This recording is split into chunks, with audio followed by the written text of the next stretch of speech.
Hi friends, ఈరోజు recipe Bombay Karachi halwa. First ఒక cup cornflour తీసుకోవాలి. దాన్ని ఒక గిన్నెలో వేసుకొని దానికి 2 కప్పుల వాటర్ పోసుకోవాలి. ఇది ఉండలు లేకుండా బాగా తిప్పుతూ ఉండాలి ఈ కార్న్ఫ్లోర్ని.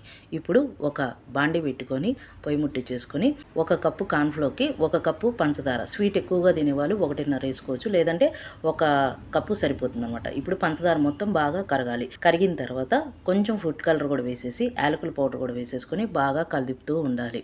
ఇప్పుడు పంచదార అంతా బాగా కరిగిపోయింది. ఇప్పుడు కార్న్ఫ్లోర్ వేసేసుకోవాలి. ఈ కార్న్ఫ్లోర్ వేసే ముందు ఇంకొకసారి బాగా కలిపేసి మీడియం మంట మీదే ఇది బాగా కలుపుతూ ఉండాలి. కలుపుతూ ఉంటే హల్వా లాగా తయారవుతుంది.